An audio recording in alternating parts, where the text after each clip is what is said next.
rooster will start fighting or will suddenly go into a state of extreme depression. The whole picture of the absolute control of the drives is terrifying. And in the few cases in which this has been done with very sick human beings, the effects are evidently very remarkable too.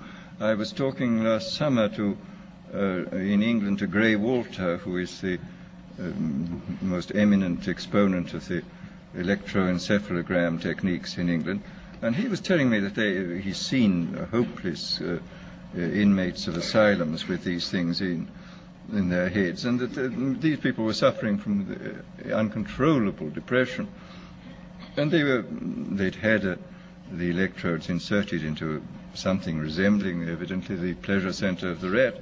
Anyhow, when they felt too bad, they just pressed a button on the battery in their pocket, and he said the result was fantastic. The mouth would go down, would suddenly turn up, and they would evidently feel, I don't know for how long at a time, very cheerful and happy.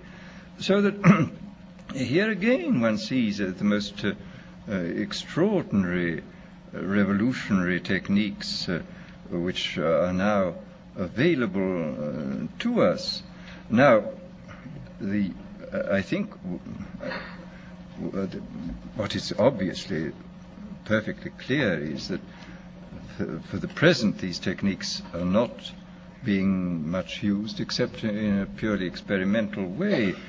But I think it is extraordinarily important for us to realize, first to realize what is happening, to make ourselves acquainted with what has already happened, and then to use a certain amount of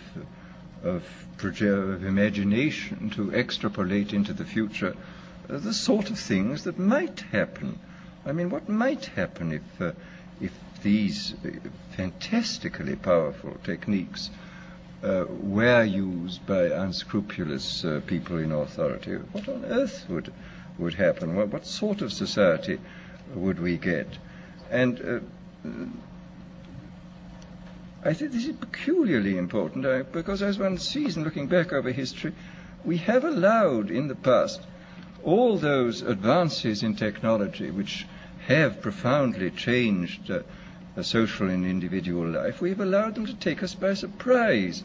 I mean, it seems to me that during the late 18th century and early 19th century, when the new machines were making possible the factory system, it was not beyond the wit of man to see to look at what was happening and to project into the future, and maybe to forestall the really dreadful consequences which plagued England and most of Western Europe and most of this country for about 50 or 60 years, the horrible abuses of the factory system. I mean, if a certain amount of forethought had been devoted to the problem at that time, if people had first of all found out what was happening and then used their imagination to see what might happen, and then had gone on to work out means by which the worst applications of the new techniques should not take place, then I think Western humanity might have been spared